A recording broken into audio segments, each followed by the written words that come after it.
പഹൽഗാം ഭീകരാക്രമണത്തിന് തിരിച്ചടി നൽകുമെന്നും ഓരോ ഇന്ത്യക്കാരൻ്റെ ഉള്ളിലും പ്രതിഷേധം അലയടിക്കുന്നുവെന്നും പ്രധാനമന്ത്രി നരേന്ദ്രമോദി പറഞ്ഞു. പ്രതിമാസ റേഡിയോ പരിപാടി മൻ കി ബാത്തിലാണ് അദ്ദേഹത്തിൻ്റെ ഈ പരാമർശം. പ്രതിരോധ മന്ത്രി രാജ്നാഥ് സിംഗുമായി സംയുക്ത സൈനിക മേധാവി ജനറൽ അനിൽ ചൗഹാൻ കൂടിക്കാഴ്ച നടത്തി.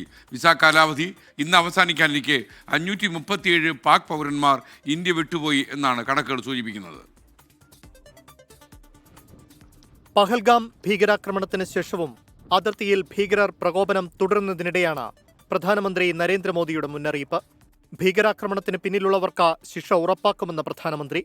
ഭീകരവാദത്തിനെതിരെ ഇന്ത്യക്കാർക്കുള്ളിൽ പ്രതിഷേധം അലയടിക്കുകയാണ്. भारत के हम लोगों में जो आक्रोश है वो आक्रोश पूरी दुनिया में है.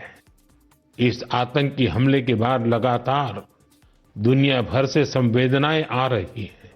मैं पीड़ित परिवारों को फिर भरोसा देता हूं, उन्हें न्याय मिलेगा, न्याय मिलकर रहेगा.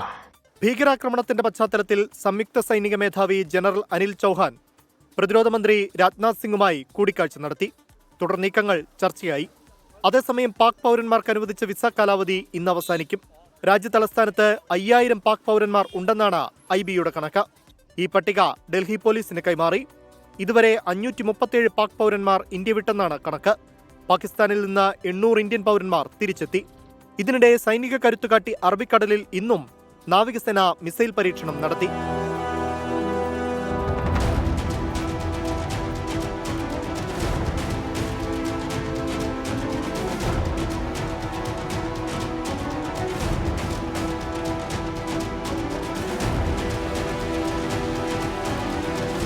വെസ്റ്റേൺ നേവൽ കമാൻഡിന്റെ ഭാഗമായ വിശാഖപട്ടണം, കൊൽക്കത്ത തുടങ്ങി ഡിസ്ട്രോയർ ക്ലാസ് യുദ്ധക്കപ്പലുകളും നീൽഗിരി ക്ലാസ് അടക്കമുള്ള ഫ്രിഗേറ്റ് യുദ്ധക്കപ്പലുകളും അഭ്യാസ പ്രകടനത്തിൽ പങ്കെടുത്തു.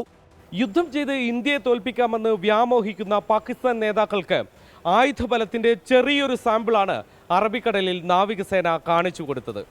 ഡൽഹിയിൽ നിന്നും ശ്രീനാഥ് ചന്ദ്രൻ, 24.